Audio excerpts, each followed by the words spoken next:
আমরা এখন আছি খুলনা সাতক্ষীরা বাগেরহাটের পাশে হযরত খান জাহান আলী মাজারের যে মাজার সংলগ্ন বাজার, এই বাজারে মাছ কিনতে আসছি। এই যে কাকা মাছ বিক্রি করতেছে। কাকা এটা কত বললেন? 1200। 1200 না 1100 বললেন না? 1200।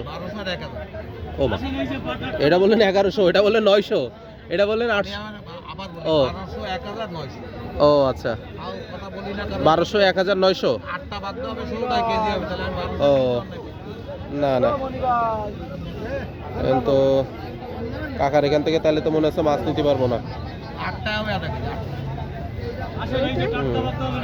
এটা হবে মনে হয় 12টা 13টা 13টা এরকম। তবে ওটা কম রাখেন, ওটা একটু কম রাখেন। রাখা যায় না? কাকা গেট মেরে ফেলা হয়েছে, কাকা কাছে কম রাখা যাবে না কোনোভাবেই, কাকা কম রাখবে না। এটা হচ্ছে 900 টাকা, এটা হলো 1200 টাকা, আর এটা হচ্ছে 1000 টাকার চিংড়ি, যেটা খুলনা সাতক্ষীরা এবং বাগেরহাটের ঐতিহ্য। কাকা একটু মন নরম করে দিলি তো কিনতে পারতাম।